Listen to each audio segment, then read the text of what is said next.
कल एक लेख प्रारंभ हुआ था जिसका शीर्षक निर्माण और उसका पहला पैराग्राफ ही हुआ था कल। उसको फिर से पढ़ के आगे बढ़ते हैं। इसमें कहा गुरुदेव ने, राजमा ने, कि मन में विचार आता है कि एक सृष्टि तो ब्रह्मा ने की है, एक सृष्टि गुरु निर्माण करते हैं। वे हमारा निर्माण करते हैं, हम उनके मानस पुत्र हैं। ब्रह्मा की सृष्टि में काम, क्रोध, मद, लोभ, मोह सब था, किंतु गुरु ने जो मानव बनाया वह तो अमृत बन गया। गुरु तो अमृत का निर्माण करते हैं। जैसे इस सृष्टि को देखते हैं, इसने बिजली को बनाया। पहले के युग से इस युग की तुलना में कितनी चीज मानव ने बनाई है। चित्रकार चित्र बनाता है, संगीतकार संगीत, किंतु सद्गुरु जो निर्माण करता है उसमें किसी चीज की अपेक्षा नहीं होती। सब कुछ भीतर ही भीतर, वह भीतर बैठे भगवान से हमारा परिचय करवाता है। और यही भाव लिया गया था जो पहले भी बात आई थी एक और लेख में, कि ब्रह्मा ने तो सृष्टि की रचना कर दी। और यहाँ पर भी यही बात है कि ब्रह्मा ने तो सृष्टि की रचना की है, किंतु एक ऐसी सृष्टि है जो गुरु निर्माण करते हैं। और वो सृष्टि जो होती है वो भीतर की सृष्टि होती है। बाहर की सृष्टि ब्रह्मा ने निर्माण की है, और इस ब्रह्मा की सृष्टि में सब तरह की चीजें हैं, काम, क्रोध, लोभ, मोह इत्यादि सब है। किंतु जो सृष्टि सद्गुरु करते हैं, जिसका निर्माण यानी हमारे अंतःकरण का, उसके अंदर इन विकारों का कोई स्थान नहीं होता है। पूरी तरह विकारों से मुक्त होता है अंतःकरण, और साथ ही साथ वो उस अमरता की ओर आगे बढ़ता है जिसे कहा गया कि एकमात्र आत्मा ही अमर है। और वो मानव कुछ इस रूप में आ जाता है कि वो आवागमन के चक्र से निकल जाता है, यानी हमेशा हमेशा के लिए मुक्त हो जाता है, अमर हो जाता है। तो जिसे अमृत का स्वाद मिल गया, जो अमृतमय हो गया, वो किसकी कृपा है? वो कृपा है सद्गुरु की। तो सद्गुरु ऐसा मानव बनाते हैं जो अमृत ही होता है। तो जैसे हम देखते हैं सृष्टि में वैज्ञानिक क्या करते हैं, तरह तरह की चीजें बनाते रहते हैं। बिजली का आविष्कार हुआ, और भी चीजों का आविष्कार होता रहता है। युग बदलते रहते हैं और नई नई चीजें आती रहती है, नए नए रूप में वैज्ञानिक खोज भी होती रहती है। उसी तरह हम देखते हैं चित्रकार होता है, वो चित्र बनाता है, संगीतकार संगीत की रचना करता है। तो यह सब बाहर की जो सृष्टि है जो ब्रह्मा ने बनाई है, उसमें हमें सब दिखलाई पड़ते हैं। किंतु सद्गुरु की जो सृष्टि है, सद्गुरु जो निर्माण करते हैं, उसमें उन्हें किसी भी चीज की अपेक्षा नहीं होती। यानी वो जो करते हैं बस। कोई उसे उनकी कृपा माने या न माने, कोई उनकी प्रशंसा करे या न करे, इन सब से सद्गुरु को कोई भी सरोकार नहीं होता है। जबकि हम देखते हैं चित्रकार चित्र बनाता है, वो आशा करता है कि उसकी प्रसन्नता तभी मिलेगी जब उसको प्रशंसा मिलेगी, किंतु सद्गुरु बनाकर ही प्रसन्न हो जाता है। वो प्रशंसा का अपेक्षा नहीं करता। उसी तरह चित्रकार जो भी बनाता है, संगीतकार बनाता है, वो सब उम्मीद रखते हैं कि हाँ भाई, लोग हमें पूछेंगे, हमें महत्व देंगे। किंतु सद्गुरु काम है कुछ ऐसा निर्माण करना कि बस कर दिया, अपना काम कर दिया, किसी भी चीज की उसे कोई अपेक्षा नहीं है। और जो कुछ भी करता है दिखलाई भी नहीं देता। बहुत बार तो समझ में ही नहीं आता कि यह सदगुरु ने किया है या किसने किया है। सब कुछ भीतर ही भीतर होता है और भीतर की कुछ ऐसी अवस्था बना देता है कि हमारे भीतर बैठे हुए उस भगवान से हमारा परिचय करवाता है। जबकि ब्रह्मा की सृष्टि में हम यहाँ से वहाँ घूमते रहते हैं, भ्रमित होते रहते हैं, और सदगुरु की जो सृष्टि है उसमें हम बिल्कुल दत्तचित्त होकर, एकाग्र होकर अपने लक्ष्य की ओर आगे बढ़ते हैं और सदगुरु एक दिन हमारे भीतर बैठे हुए उस परमात्मा से हमारा परिचय करा देता है। तो ये तो कल हुआ था। आज कह रहे हैं, एक विचार आ रहा था कि हम गुवाहाटी जा रहे हैं, हम राजस्थान जाते हैं। राजस्थान की भूमि बहुत सूखी है, वहाँ पर बहुत अधिक प्यास है। जैसे सूखी भूमि पानी डालते ही सोख लेती है, बालू में पानी डालने पर ही खत्म हो जाता है, वैसे वहाँ के लोग सुनते हैं और मनन करते हैं, किंतु यहाँ पर तो अनुभवी लोग हैं। यहाँ पर हृदय की बात खुलकर कही जाती है। यहाँ तो अब हमें बहना है, खूब सबको देना है। एक दो बच्चों की माँ तो हम बन गए हैं, किंतु हमें तो जन जन की जननी बनना है। रस स्वरूप है ना परमात्मा, उस रस से सराबोर होना है। वह रस हमारी नस नस में व्याप्त हो जाए, क्योंकि रस से भरी मीठी वाणी हर एक को आकर्षित करती है। और इस पैराग्राफ में प्रेरणा दे रहे हैं प्रत्येक सत्संग में आने वाले भाई बहनों को कि स्थान का तो अपना महत्व होता ही है, और कुछ एक स्थान विशेष की जो आबादी होती है या वहाँ जो जनता होती है, उनका जो मानसिक धरातल होता है, उसके आधार पर भी बहुत बार हमें बहुत सी चीज़ें देखनी पड़ती हैं और बोलनी पड़ती हैं।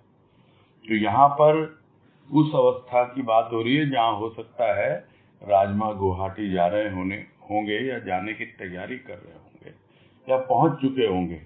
जो भी हो, वो एक कंपैरिजन है राजस्थान से, क्योंकि उस वक्त राजस्थान में प्रारंभ ही हुआ था जो सत्संग वगैरह का आयोजन। तो दिखता है, ऊपर की भूमि तो दिखती है, बालू है, सूखी है भूमि, बहुत प्यास है वहां पर। तो सूखी भूमि पर जिस तरह है पानी डालते हैं और सोख लेती है। तो पहले भी उदाहरण आया था कि कुछ ऐसे होते हैं जो बालू की तरह होते हैं,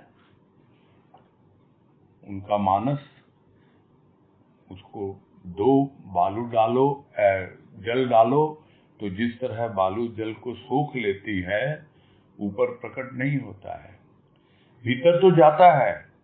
सुनते हैं लोग और मनन भी करते हैं, किंतु वो भीतर ही रह जाता है, बाहर प्रकट नहीं हो पाता है। ये उनका अपना ऑब्जर्वेशन है, उस समय की बात है तब। और दूसरी ओर, क्योंकि गुवाहाटी में तो काफी वर्षों से सत्संग होता रहा है, अभी भी हो रहा है, इसलिए कहते हैं यहाँ पर तो बहुत अनुभवी लोग हैं, उनको तो सत्संग का काफी अनुभव है, उन्होंने तो सदगुरु की कृपा का भी बहुत अनुभव किया है। इसलिए यहाँ पर जो बातें होती हैं और स्पष्ट रूप से खुल के कही जाती हैं। तो क्या करना है यहाँ अब हम लोगों को, यानी प्रेरित कर रहे हैं सत्संगी भाई बहनों को कि भाई हमको तो बहना है अब, क्योंकि अब हम बालू की तरह नहीं, जो पहले उदाहरण आया था पिछले लेख में, अब तो गड्ढे के समान हो गए हैं। और जब गड्ढे के समान हुए तो हमारा जो भी स्थूल का भाव है वो तो पूरा उस रस से ढक दिया गया है, हमारे भीतर अहंकार का रूप है ही नहीं। अब तो बस सदगुरु का भाव प्रवाहित हो रहा है और उस भाव रूपी सरिता से हमें जुड़ जाना है और खूब खूब सबको देना है। बहना है अब तो, यानी अब तुम्हें गड्ढा बन के नहीं रहना, अब तो तुम्हें नदी बनकर, सरिता बनकर बहना है और लोगों तक पहुंचाना है। और उसको उदाहरण से समझा रहे हैं कि एक दो बच्चों की माँ तो हम बन गए हैं स्थूल रूप से, किंतु हमें तो जन जन्म की जननी बनना है, यानी सबके भीतर वो मातृत्व भाव भरना है कि सब हमारे बच्चे हैं, छोटे हैं, बड़े हैं, किसी भी रूप में हैं, किंतु अभी सत्संग में आए हैं, सत्संग में लगे हैं, तो हमें इनका पालन पोषण करना है जैसे माँ करती है। और जिस तरह रसपान करा करा कर परमात्मा हमें आगे बढ़ाता रहा है, सदगुरु रूपी परमात्मा, उसी तरह हमें भी उसके रस से सराबोर होना है और लोगों तक उस रस को पहुंचाना है, और वह रस हमारी नस नस में व्याप्त हो जाए। ये नहीं कि ऊपर ही ऊपर रहे, पूरा अंदर तक रस पच जाए, और तब जाकर हम कुछ भी कहेंगे तो वो जो वाणी होगी वो रस से भरी होगी, और रस से भरी मीठी वाणी जो है वो हर एक को अच्छी लगती है, आकर्षित करती है, और ज्यादा से ज्यादा लोग जो हैं सत्संग से जुड़ेंगे और सत्संग के भाव को समझ पाएंगे, उसका रसपान कर पाएंगे। तो यह प्रत्येक सत्संगी भाई और बहन के लिए राजमा का एक संदेश इस पैराग्राफ में नजर आता है, जो पहले भी बताया कि एक होता है बालू का रूप जो सोख लेता है, भीतर चलता है, उसके मनन भी होता है, सुनते भी हैं, उसके बाद बाहर प्रकट नहीं हो पाता है। और फिर दूसरा रूप भी बताया था पिछले लेख में कि वो गड्ढे का रूप होता है, तो वो है, रख लेते हैं अपने पास, वो प्रतीक्षा करते हैं कि कब नदी से हम मिल पाएंगे। तो नदी से मिलते हैं तब उनके जीवन में प्रवाह आता है, बहना है। इसीलिए कह रहे हैं अब तो हमें बहना है, खूब सबको देना है, अपने तक सीमित नहीं रखना गड्ढे की तरह, अब तो हमें सबको देना है। हमें बालू की तरह अपने आप में सोख के नहीं रखना, सिर्फ अपने लिए मनन चिंतन कर रहे नहीं, सबको देना है। तो इस प्रकार एक क्या कहें उत्साह, उमंग, उसका संचार करने का प्रयास है राजमा का। आगे है, कुछ लोगों को लगता है हम तो अभी भी वैसे ही हैं जैसे पहले थे, किंतु अज्ञात से सबको पुष्ट किया है संत ने, उसके अंदर भी भाव भरा है प्रेम का, शांति का, उसे आज चाहे पता लगे या ना लगे, किंतु समय आने पर वह शक्ति प्रकट होगी जरूर। जिसने भी सत्संग किया है, वाणी रूपी दूध पिया है, शक्ति तो उसको मिली ही है। बालक को माँ दूध पिला पिला कर बड़ा करती है, किंतु बालक बड़ा होकर भूल जाता है। भूल जाने से उसकी शक्ति में कमी नहीं होती है, हाँ, कृतज्ञता नहीं अर्पण कर पाता है। एक वाणी है, गड्ढे की मिट्टी कहीं ईंट बन रही है, रो मत। तो सदगुरु कहते हैं हम सबका जीवन विषय वासनाओं के गर्त में पड़ा हुआ है। इस जीवन को सदगुरु मंदिर की ईंट बना देते हैं। इस जीवन को ईश्वर ने हमें यूं ही नहीं दिया है। हमारे एक एक अंग की कितनी कीमत है, ये तो जब वह अंग नहीं रहता है या रोगग्रस्त हो जाता है तब हम जान पाते हैं। इतने अमूल्य जीवन को अमूल्य के लिए ही अर्पित करना है, यूं ही व्यर्थ नहीं गंवाना है। और यही कह रहे हैं इसमें, जो प्राय लोगों को लगता है कि भाई इतने वर्ष हो गए हमको सत्संग करते हुए, हमको तो लगता है कोई हमारी प्रोग्रेस ही नहीं हुई है, हम तो जैसे थे वैसे ही हैं। इसका मतलब क्या है? इसका मतलब इतना ही है कि अभी हमें अपने आप को देखना नहीं आया है, अपना मूल्यांकन करना नहीं आया है। वो जो संत है, सदगुरु है, वो तो सब पर समान रूप से कृपा करता है और सबको ही अपने प्रेम से, अपने भाव से पूरी तरह ओतप्रोत करता है और उस प्रेम और भाव के रस से सब पुष्ट होते हैं। बहुत से लोग उसे जान पाते हैं या अनुभव कर पाते हैं और बहुत से नहीं जान पाते। उनके लिए लगता है कि वो अज्ञात ही है, पता ही नहीं लगता कि भाई हमने कुछ तरक्की की है कि नहीं, हम आगे बढ़े हैं कि नहीं। किंतु अज्ञात ने सबको पुष्ट किया है, आप जाने या न जाने, किंतु उसने सभी को अपने प्रेम और भाव से भरा है, शांति से भरा है, संतोष से भरा है, तृप्ति है, सब कुछ है। हम समय आने पर उसको काम में लेते हैं तब पता लगता है।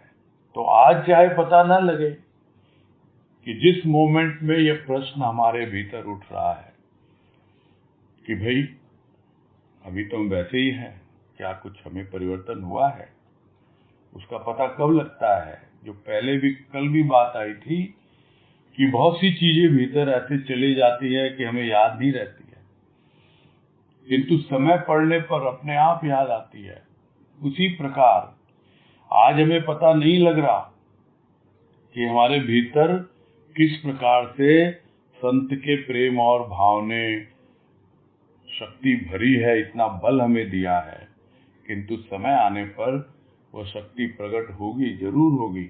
यहाँ जरूर शब्द कहा है, यानी इसमें कोई संदेह किसी को होना ही नहीं चाहिए कि जिसने भी सत्संग किया है, जिसने भी सद्गुरु की वाणी में जो छिपा हुआ रस है, जो दूध है वो पिया है, तो जिस तरह माँ का दूध पीने से बालक अपने आप पुष्ट होता है, शक्ति मिलती है उसको और उसको पता भी नहीं लगता कि कब माँ का दूध पीते पीते वो इतना बड़ा हो गया।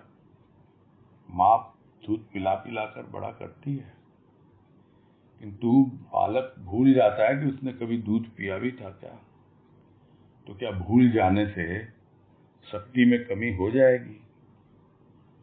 शक्ति तो मिली ही मिली है, उसकी पहचान नहीं थी, इसलिए कृतज्ञता अर्पित नहीं कर पाया। तो अब तो पहचान होने लग गई, अब तो समझ में आने लग गया कि देखो उसके प्रेम भाव ने और उसकी वाणी ने कितना हमारा पोषण किया है, कितनी हमें शक्ति दी है, कितना हमें मानसिक बल दिया है। तो अब तो कृतज्ञता अर्पित करें जब समझ में आ गया।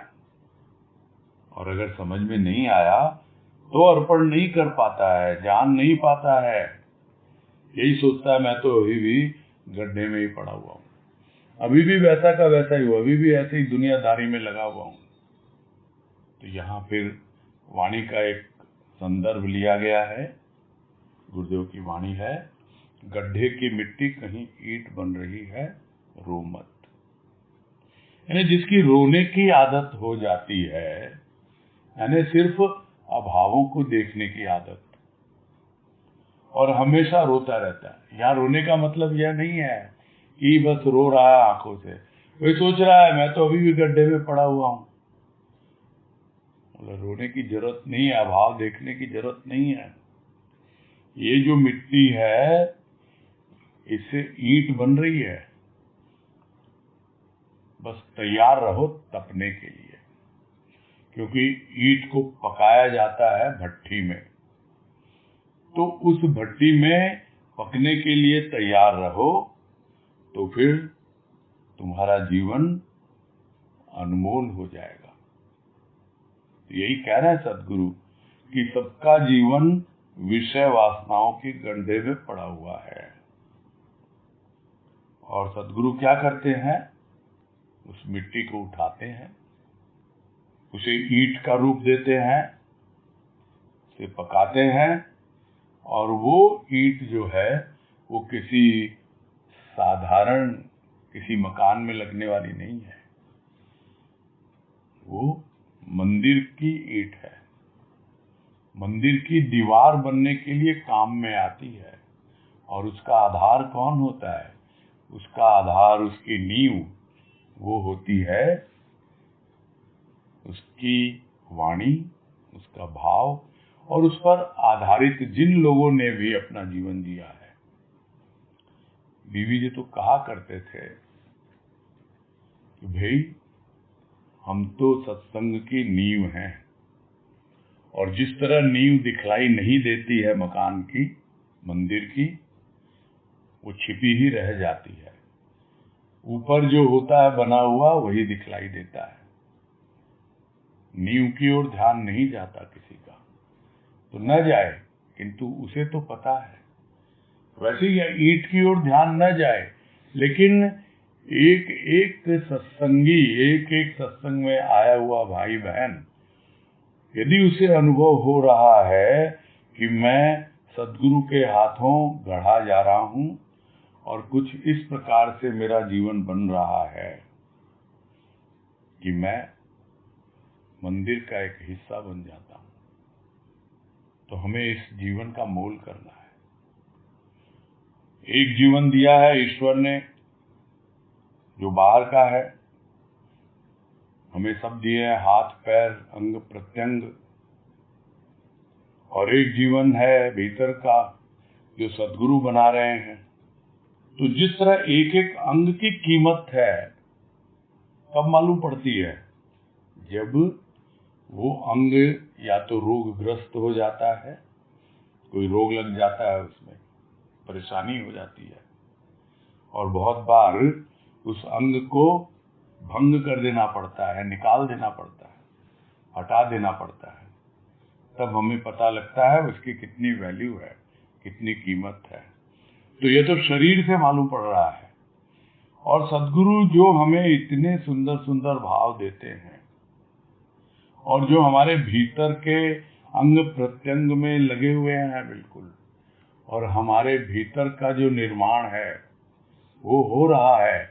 एक एक छोटे छोटे भाव ईंट के रूप में आते हैं और हमारे भीतर मन मंदिर का निर्माण करते हैं। हम सोच नहीं पाते हैं। अगर एक ईंट भी इधर उधर हो जाए तो क्या वो दीवार रहेगी? तो इतनी कीमत करनी है। यह जीवन बड़ा अमूल्य है, दिया है ईश्वर ने मानव का शरीर, और इस अमूल्य जीवन को अमूल्य बनाया है सद्गुरु ने। तो उस अमूल्य के लिए ही अर्पित करना है, यानी उस सद्गुरु के लिए, उस संत के लिए, उस परमात्मा के लिए ही हमें यह जीवन अर्पित करना है। यूं ही व्यर्थ नहीं गंवाना है। इस लक्ष्य को लेकर के जो जीवन यापन करता है, जीता है, अपने आप ही समझ में आने लगता है कि कितना हमारा पुष्टिकरण हो रहा है, हम हृष्ट पुष्ट हो रहे हैं, कितनी हमें शक्ति मिल रही है, और कितना हम वो प्रेम और भाव का दूध पी पी के कहां से कहां पहुंच गए हैं। अभी भी समय है, शांत होके बैठे, अपना मूल्यांकन करें और कृतकृत्य हो जाएं, कृतज्ञता अर्पित करें उस संत के प्रति, सद्गुरु के प्रति। अमूल्य कर दिया उसने हमारा जीवन, जो बेमोल बिका जा रहा था दुनिया के हाथों, उसे अनमोल कर दिया। आगे है, हम चाहे कितने भी तीर्थ कर आए, कितने भी मंदिर हो आए, हमें भगवान नहीं मिलेंगे। भगवान तुम्हारे भीतर ही हैं। जिस दिन भीतर भगवान को पा लोगे, उस दिन कण कण में भगवान ही दिखेंगे, सब अपने ही लगेंगे। भक्त कभी अपने नाम के लिए भजन नहीं करता है, वह कभी अपना प्रचार भी नहीं चाहता। उसका काम तो अपने प्रिय को पुकारना है। जैसे प्रहलाद को यह नहीं पता था कि उसको लोग सदा याद करेंगे, वह तो सहज भाव से परमात्मा को याद करता था, और आज हम सबके लिए वह एक उदाहरण बन गया। तो क्या तरीका है बता दिया, अपने अनमोल जीवन को पहचानने का, कृतज्ञता अर्पित करने का और प्रेम भाव से अपने आप को पुष्ट करने का। फिर भी हम अगर सोचते हैं कि भाई हमारे यहाँ तो परंपरा है, उस तीर्थ में जाना जरूरी है, उस मंदिर में जाना जरूरी है। परंपराएं अपनी जगह हैं, खोज अपनी जगह है। परंपराओं को निभाने से खोज प्रारंभ नहीं होती है, शुरू ही नहीं होगी तो कैसे पूरी होगी। मंदिरों में हमें भगवान नहीं मिलेगा, तीर्थों में नहीं मिलेगा, कहाँ मिलेगा? अपने भीतर मिलेगा। तो कौन बतलाता है यह? एकमात्र संत ही बतलाता है कि भगवान तुम्हारे भीतर ही हैं। और जिस दिन अपने भीतर भगवान को पा लेंगे, उसी दिन हम अनुभव कर पाएंगे कि कण कण में भगवान है। अभी तक तो सुना हुआ है कि कण कण में भगवान है, मंदिर में भगवान है, तीर्थ में भगवान है, किंतु जब तक अपने मन को मंदिर न बनाया जाए, जब तक अपने मन मंदिर में उस ठाकुर की प्रतिष्ठा न हो जाए, और जब तक हमारा यह पूरा का पूरा बदन सदन न बन जाए, तीर्थ न बन जाए, तब तक हम कैसे समझ पाएंगे, जान पाएंगे कि अरे भाई वो तुम्हारे भीतर ही है, कण कण में वही है। अपने भीतर ढूंढें, भीतर खोजें, और भीतर जिस दिन भगवान मिल जाता है, कहने को तो भगवान सब जगह है, अनुभव की बात है। अनुभव कैसे होता है? भीतर जाने से होता है, अपने मन बुद्धि चित्त अहंकार को समझने से होता है। कहाँ कहाँ पर हमारी खामियां हैं, उनको दूर करना है।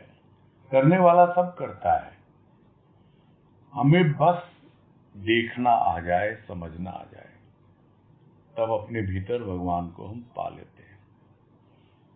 वो क्या है? उसका रूप वो आत्मदेव है, वो गुरुदेव आत्मदेव है, वो आत्मा है, वही परमात्मा है, वही भगवान है। तो अपने भीतर जिस दिन पा लेंगे, तो कण कण में भगवान कैसे दिखेंगे? वो कोई बाहर की आंखों से दिखेंगे? से पहले समझ में आ जाता है कि जो ब्रह्मांड में है, यानी पूरी सृष्टि में, वही इस पिंड में है, इस शरीर में है। जो इस शरीर के कोने कोने में है, कण कण में है, नख से शिख तक है, वही पूरी सृष्टि में व्यापक है। तो सर्वप्रथम तो अपने भीतर उस भगवान की अनुभूति पानी है, एकमात्र उसकी अनुभूति पानी है। और उसी को लोग आत्मानुभूति कह देते हैं या कुछ और नाम दे देते हैं।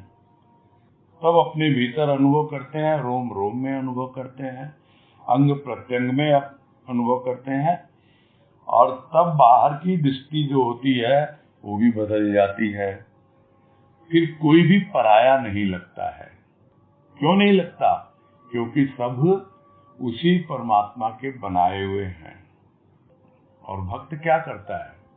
भक्त तो बस अपने भजन में मगन रहता है, उसको अपना नाम थोड़े ही चाहिए, उसे अपना कोई प्रचार थोड़े ही चाहिए, बस भजन करता है, सुमिरन करता है, अपने आप ही जो कुछ भी उससे व्यक्त होता है वो व्यक्त करता है, नहीं तो भीतर ही भीतर उसका रसपान करता है, अपने प्रिय को पुकारता रहता है। यही तो उसका काम है। तो उदाहरण है प्रहलाद का कि क्या पता था कि लोग उसको याद करेंगे? क्या राजमाँ को पता था कि लोग उनको याद करेंगे? वो सोचते ही नहीं, उस सोच के साथ कभी भक्ति करते ही नहीं कि लोग मुझे याद करेंगे, देखो मैं कैसा भक्त, सोचता नहीं है प्राणी। वो तो सहज भाव से अपने आप, उसका काम ही है भगवान को पुकारना, भगवान को याद करना। तो जो कोई भी भगवान को याद करेगा, हम उसका उदाहरण देंगे कि देखो प्रहलाद जैसा भक्त हुआ, देखो हनुमान जैसा भक्त हुआ, देखो अर्जुन जैसा सखा हुआ। तो यह सब उदाहरण क्यों दिए जाते हैं? क्योंकि वो प्रभु से जुड़े हुए हैं, कभी भी उससे विलग नहीं होते, हमेशा उसकी यादों में मगन रहते हैं। आगे है जो इस लेख का अंतिम पैराग्राफ है कि वह हैं, यह हम मानते ही नहीं है, जानते हैं। जिस दिन हमारा मन यह भाव मान और जान लेगा, उस दिन ही हम ईश्वर के करीब हो जाएंगे। यह संपूर्ण संसार, इसमें हमें जो कुछ भी जड़ दिख रहा है वह भी चेतन से जुड़ा हुआ है। वैसे ही ये शरीर जड़ दिखता है, किंतु इसके भीतर चेतन है। किंतु स्थूल में ही जब विचरण करते हैं तो जड़ तक ही हमारी पहुंच रहती है। बहुत प्यार करने वाला संसारी प्राणी भी तुम्हें रोग और शोक में ही डुबाता है, वह खुद भी उसमें डूबता है। वह तुम्हें कपड़ों और गहनों से खुश करता है, क्या उससे तृप्ति मिलती है? तृप्ति तो बस संत के द्वार पर मिलती है। वह कहता है मैं तुम्हें तोष देता हूं, तोष यानी प्रसन्नता। वह हैं, तो वह हैं कौन? वो भगवान। और हमारे जीवन में भगवान किस रूप में आया? सद्गुरु के रूप में। तो हम यही कहते हैं ना, सद्गुरु भगवान की जय। तो वो सद्गुरु है, भगवान हैं, यह मानते ही नहीं है, जानते हैं। जिन्होंने जान लिया, उनके भीतर में सिर्फ मान्यता नहीं है उनके प्रति, वो अच्छी तरह जानते हैं कि वो हैं। किंतु कब?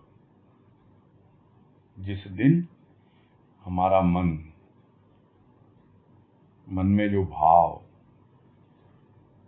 जो कुछ भी हमारे अंतःकरण में है, वो मान लेगा और जान लेगा, उसी दिन हम उस ईश्वर के करीब हो जाएंगे।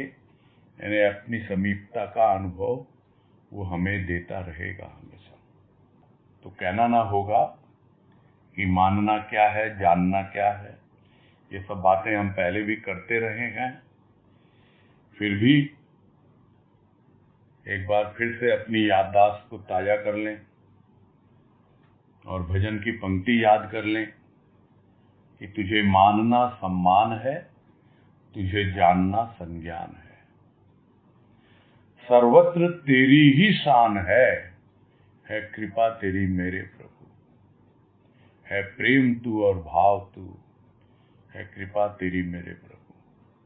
तो जिस दिन यह समझ में आ जाता है कि तू कौन है, तू प्रेम है, तू भाव है, और ये तुम्हारी कृपा ही है जो हमेशा मेरे साथ बनी रहती है। माना था, अब भी मानते हैं। प्रारंभ होता है सम्मान देने से, श्रद्धा से, यानी अब हमारी भक्ति प्रारंभ हो गई। मानना सम्मान है यानी भक्ति है, और जानना संज्ञान है। संज्ञान यानी अब हम होश में आ रहे हैं। पहले हम बेहोशी में जीवन जी रहे थे, जिए जा रहे थे मगर सोए सोए, भटकते थे दुनिया में मगर खोए खोए। ये पहले अवस्था थी। लेकिन जब तुम्हें मान लिया, तुम पर श्रद्धा करने लग गए, भक्ति आ गई जीवन में, तो अब थोड़ा होश आया है। अब हम जानने भी लगे हैं, संज्ञान में आ गए हैं, और संज्ञान का मतलब ज्ञान की ओर। वो प्रेम हमारी भक्ति को पुष्ट करता है और हमें भाव के द्वारा ज्ञान तक पहुंचाता है। तो इस प्रकार जब हमारा मन, हमारा अंतःकरण मान और जान लेता है, तो हमको कभी लगता ही नहीं कि वो हमसे दूर है, हमको लगता ही नहीं कि उसकी कृपा नहीं है। जो कुछ भी हमें दिखलाई दे रहा है वो तो इन आंखों से देख रहे हैं ना, तो जिन आंखों से देखेंगे वैसा ही दिखलाई देगा। हम इन जड़ आंखों से देख रहे हैं, इसलिए सब कुछ जड़ दिखलाई दे रहा है, किंतु जड़ के भीतर भी चेतन है। कहाँ देखेंगे? बाहर? बाहर तो देखना अभी आया ही नहीं। तो पहले भीतर देखें कि ये शरीर जो है ये ऊपर से तो जड़ दिखता है, किंतु इसके भीतर हाँ कुछ कुछ है, कुछ चेतन तत्व है, भले ही थोड़ा सा हो। उस चेतन को पकड़ना है, क्योंकि अब होश आ गया ना, होश आ गया और जोश को संभालना है, उत्तेजित नहीं होना। जो कल परसों भी बात आई थी, उत्तेजना नहीं, उत्साह चाहिए। और जब उत्साह आने लगता है तब हम धीरे धीरे उस एक छोटे से चेतन के कण को पकड़ करके उससे अपने भीतर का निर्माण प्रारंभ कर देते हैं। बनने लगता है भीतर कुछ कुछ, यानी अब जो कुछ भी सद्गुरु की कृपा से भाव बन रहा है वो हमें चेतन से जोड़ रहा है। तो शरीर तो जड़ दिखता है, किंतु इसके भीतर भी चेतन है। तो जब हम चेतन में विचरण करेंगे तभी तो चेतन का अनुभव पाएंगे। जब हम भाव की दृष्टि से देखेंगे तभी तो हम उसको अनुभव कर पाएंगे। किंतु जब हम स्थूल जगत में ही देखते हैं, उसी में हम विचरण करते रहते हैं, तो फिर हमारी पहुंच कहाँ रहती है? स्थूल तक ही रहती है, उस जड़ तक ही रहती है। हमें लगता है भाई हमारे संबंधी, हमारे परिवार वाले, हमारे मित्रगण, ये सब देखो हमें कितना प्यार करते हैं। देख लो, कितना भी प्यार करने वाला हो या संसारी प्राणी, वो तो हमें रोग और शोक में ही डुबाता है। उसे कोई परेशानी होती है, हम भी परेशान हो जाते हैं। कुछ शोक होता है तो हमें भी शोक होने लगता है। क्यों? क्योंकि हमारा पूरा का पूरा प्यार जो है वो जड़ से है, चेतन से है ही नहीं हमारा प्यार। हमें कोई समझ है ही नहीं। तो यदि हम ऐसे लोगों को प्यार करेंगे जो पूरी तरह जड़ हैं, तो स्वाभाविक है हम रोग और शोक में ही डूबे रहेंगे, परेशान होते रहेंगे, भयभीत होते रहेंगे। किंतु जब हम चेतन से जुड़ते हैं तब हमें समझ में आती है बातें कि नहीं, हम तो चैतन्य स्वरूप हैं। कुछ होगा भी अगर तो शरीर को ही होगा, इसमें डरने की क्या बात है? हमें तो होश को अपने बनाए रखना है, अपनी सावधानी बनाए रखनी है। और ये सब बातें आज जो समय चल रहा है उसके परिप्रेक्ष्य में बहुत महत्वपूर्ण हो जाती है। अन्यथा हम देखते हैं स्थूल जीवन में न जाने हमारे कितने ही सगे संबंधियों के साथ बहुत कुछ होता है, और हम उसके लिए अपने आप को रोग और शोक में डुबा लेते हैं, परेशान हो जाते हैं और भयभीत होने लगते हैं। क्यों? क्योंकि हम उन्हें प्यार करते हैं। हम यदि अपने प्रभु को प्यार करें, वो कभी भी हमें रोग और शोक में डूबने नहीं देगा। उसका प्यार तो हमें भव पार कराएगा, समझा देगा कि अरे तू तो अपने चेतन तत्व को समझ, वो कभी भी मरता नहीं है, वो हमेशा अमर रहता है। और उस ओर जब तुम्हारे जीवन का निर्माण होगा तब अपने आप ही समझ में आएगा कि भाई क्यों डूब रहे थे हम रोग और शोक में? क्योंकि जिन्हें हम प्यार करते वो खुद भी रोग और शोक में ही डूबे हुए हैं, और जिन्हें हम समझते हैं हमें बहुत प्यार करते हैं, तो प्यार का प्रदर्शन करते हैं वो, इसलिए लगता है।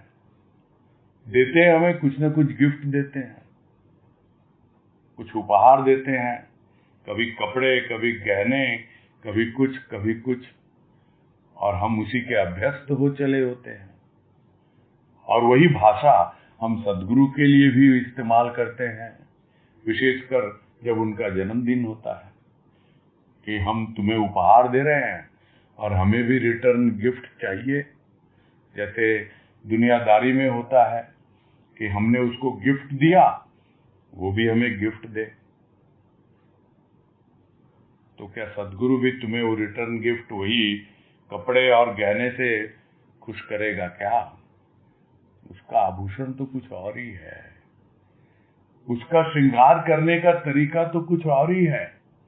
और जब तक हम यह नहीं समझेंगे, अनुभव नहीं करेंगे, तब तक हम जान नहीं पाएंगे और उलझे रहते हैं उस बाहर की दुनिया में, और जड़वत जीवन व्यतीत करते रहते हैं, और इन सब चीजों से हमें कभी तृप्ति मिलती नहीं है। तृप्ति कैसे मिले? संतोष ही नहीं मिलता।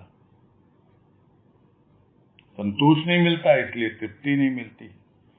तृप्ति तो मिलती है संत के द्वार पर। तो क्या सिर्फ द्वार पे आने से तृप्ति मिल जाती है? प्रवेश करें अपने भीतर, उसका द्वार है, उसमें प्रवेश करें, उसके भावों को अंदर आने दें, तब पता लगता है कि किस प्रकार से तृप्ति होती है। वो तो इतना ही कहता है, संत इतना ही कहता है, मैं तुम्हें तोष देता हूं। तो तोष की दो अवस्थाएं बनती हैं। एक अवस्था बनती है संतोष की, और एक बनती है प्रसन्नता की। प्रसन्नता और संतोष, थोड़ा हम इसको भी समझ लेते हैं। प्रसन्नता बहुत बार क्षणिक भी हो सकती है। जिस तरह से हमने जूते खरीदे, नए जूते हैं, ऑनलाइन ऑर्डर किया, आया, जैसा चाहिए था वैसा ही, बिल्कुल पहन के देखा, एकदम फिट, बहुत अच्छा। कितनी खुशी होती है उस वक्त, और हम उसको रख देते हैं उतार के। तो वो खुशी उस वक्त क्षणिक है, प्रसन्नता उस वक्त क्षणिक है, किंतु जब हम उसको काम में लेते हैं, उसको पहनते हैं, चलते हैं, और हमें लगता है हाँ भाई हमने बहुत ही अच्छी चीज को चुना, तब हमें प्रसन्नता के साथ साथ संतोष भी मिलता है।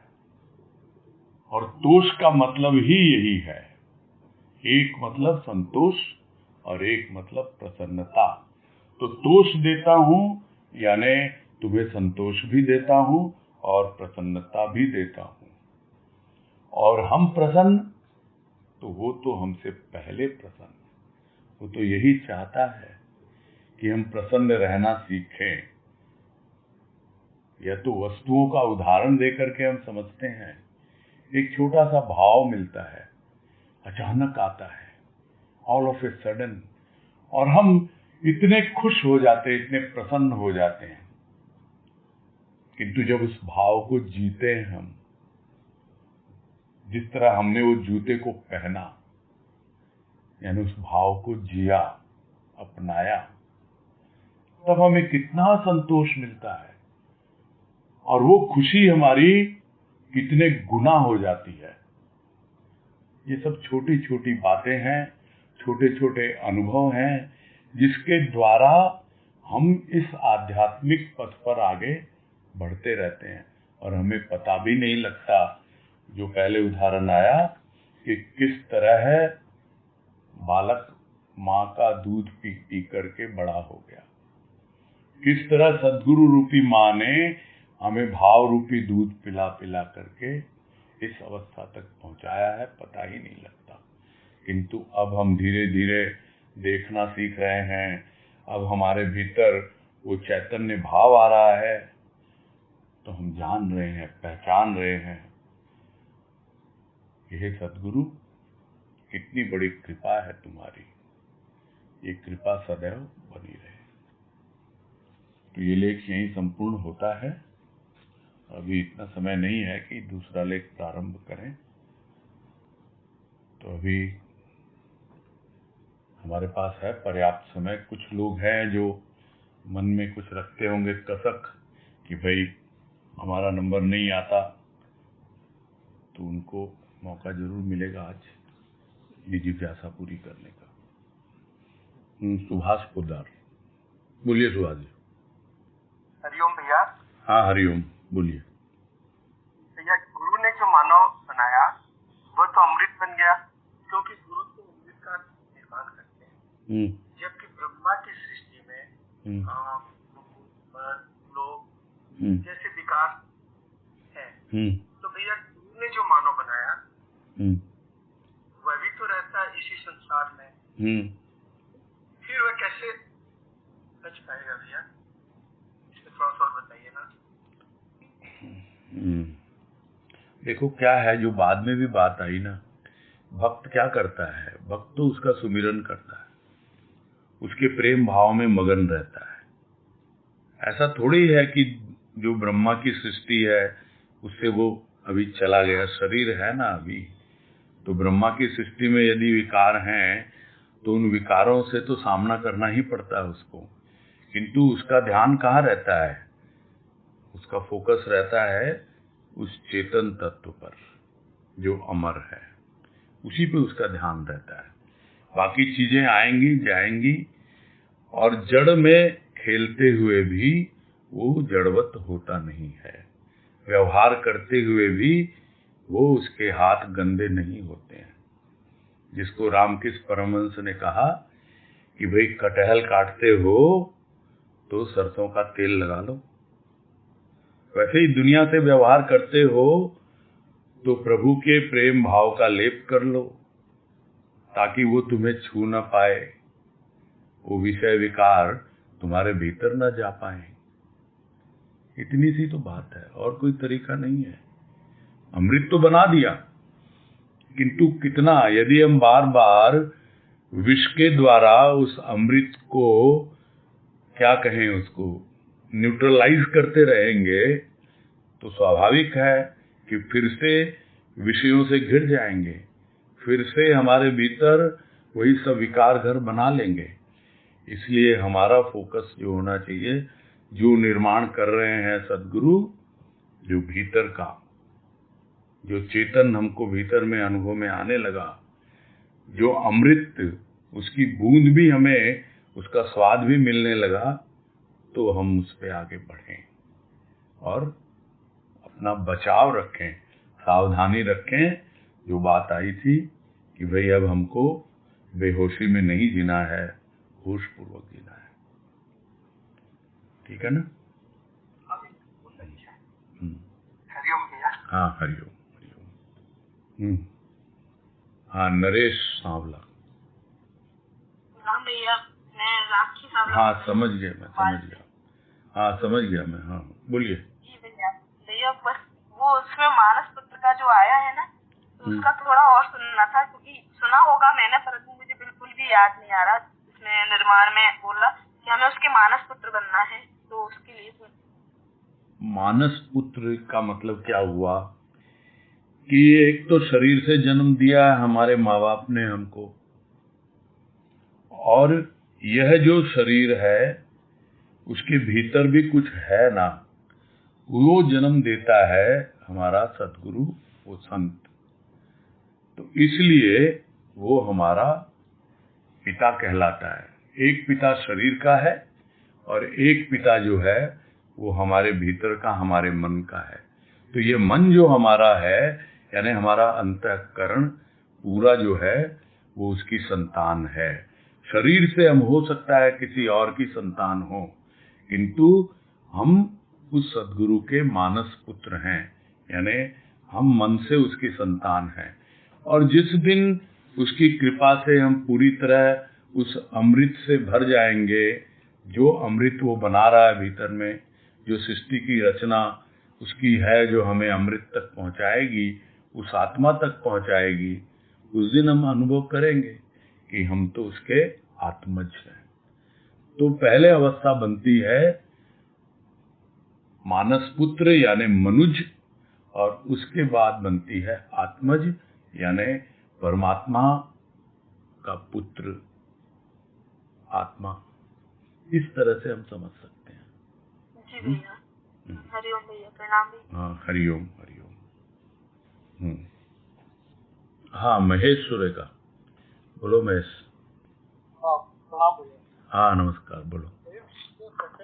आपने जो बोल रहे थे कि कुछ लोग को लगता है भी वैसे ही जैसे पहले थे, जिनको अज्ञात ने सबको पुश किया है, तो अगर गुरुदेव ने अगर बच्चों को पुश किया, उसने अपनी शक्ति दी है, और लास्ट पैरा में था कि हर एक जड़ जो है वो चेतन से जुड़ा हुआ है, तो इसके बावजूद भी अगर शक्ति भी हमारे में आई हुई है और हम उस चेतन से जुड़े हुए भी हैं, तो भी क्योंकि ये बार बार इस भूल में क्यों उत्पन्न करने लग जाते हैं, तो हमारा ध्यान बिल्कुल हटके नॉर्मल चीजों में ही वापस आ जाता है। क्योंकि उसका अभ्यास ज्यादा है, उससे हम बहुत ज्यादा जुड़े हुए हैं। ये कोई इस जन्म का नहीं है, ये तो जन्मों से ही है। न जाने कितने जन्मों से हमारे संस्कार इस तरह के बने हुए हैं कि हमारा ध्यान जो है बार बार जड़ में ही जाता है। क्योंकि जो भी इतर योनियां हैं जहाँ से होते हुए आए हैं, जो मान्यता है हम लोग मान के चलते हैं कि मनुष्य का जन्म बड़ी मुश्किल से मिला है, तो वहां पर भी पूरी तरह जड़वत जीवन व्यतीत किया है हमने। ये तो मनुष्य का जीवन है जिसमें हम समझ सकते हैं कि हम सिर्फ जड़वत जीवन जीने के लिए नहीं आए हैं। अब क्योंकि इतना पुराना हमारा अभ्यास है और ऐसी आदत हमको पड़ चुकी है, इसलिए वो बार बार वो चीजें आती हैं। और दूसरा, अभी जो सद्गुरु का भाव है हमारे भीतर पूरी तरह छाया नहीं है, हम उसके प्रेम और भाव से उतने ओतप्रोत नहीं हुए हैं, इसीलिए बार बार स्थूल का ध्यान आता है, अन्यथा नहीं। वो जो बाद में प्रहलाद का उदाहरण दिया राजमा ने, उसमें समझ में आता है ना, उसको कोई लेना देना नहीं है उससे, वो तो अपना लगा हुआ है प्रभु की भक्ति में, उसको दुनियादारी से कि क्या है, उन्हें को तो वो राजा का बेटा है, किंतु फिर भी उससे तो भगवान की भक्ति करनी है, उसको राजपाट से कोई मोह ही नहीं है। तो ये सब उदाहरण इसीलिए दिए जाते हैं कि उनकी जागृति हो जाती है भीतर की, और उनको अपने जीवन जीने का लक्ष्य मिल जाता है, बस वो फिर उसी में लग जाते हैं, है ना। बोलिए। चंदा कौन, अग्रवाल कौन है? चंदा भाई, दीजिए जरा इनको, आवाज नहीं आ रही ठीक से आपकी। हेलो। हाँ भाई बोलिए।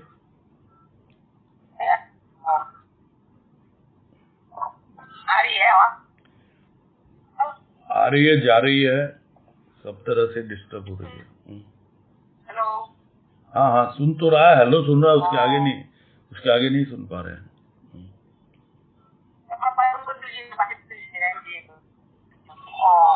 नहीं आ रही है, ठीक है।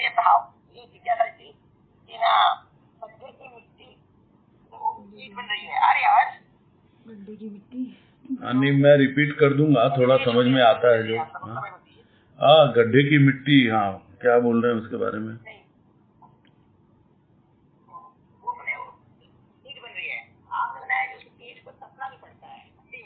हाँ जी। प्रयास नहीं करना, तपने के लिए तैयार हो जाओ बस। तैयार रहे, वो अपने आप तपाएगा। जिसको गड्ढे की मिट्टी को ईंट बनाना है, वो अपने आप तपाएगा उसको। तपने के लिए तैयार होना है। आप अपनी तैयारी रखिए, किसी चीज में आनाकानी मत कीजिए, बस अपनी मन की मत चलाएं, उसके चलाए चलें, तो अपने आप ही समझ में आ जाएगा कि हाँ भाई, मैं गड्ढे की मिट्टी नहीं हूँ, मैं ईंट बन रही हूँ, मैं तैयार हूँ उसके लिए। ठीक है ना? हाँ जी, शकुंतला भाई झुंझुनवाला। हरिओम भैया। हाँ हरिओम, बोलिए। ये जो लास्ट में था ना, हम्म। स्कूल में जब तक है ये मेरे को ये देंगे तो बताऊंगी आपको। हाँ, भीतर चेतन है, किंतु स्कूल में ही जब विचरण करते तो जड़ तक की हमारी पहुंच रहती है। हाँ, इसका समझिए कि हमको तो भगवान की जड़ तक ही तो पहुंचना है ना। नहीं, यहाँ जड़ का मतलब मूल नहीं है, ये कोई पेड़ की जड़ नहीं है, ये नहीं, पेड़ की जड़ नहीं, ईश्वर की जड़ तक पहुंचना है ना। नहीं, ये जड़ और चेतन जो होता है उसको समझना है। जड़ यानी स्थूल, चेतन यानी सूक्ष्म, और जो सूक्ष्म है वो धीरे धीरे उसमें चेतन तत्व बढ़ता जाता है, और उसके अलग अलग धरातल, उनकी बातों में हम लोग पहले भी बहुत बार कर चुके हैं कि शुरुआत होती है सूक्ष्म की मन से और जाके पहुंचता है अहंकार तक। तो इस तरह मन बुद्धि चित्त अहंकार जो है ये अलग अलग लेवल होते हैं जो सूक्ष्म के, और हमारा जो चेतन तत्व है वो सबको समझता हुआ आगे बढ़ेगा।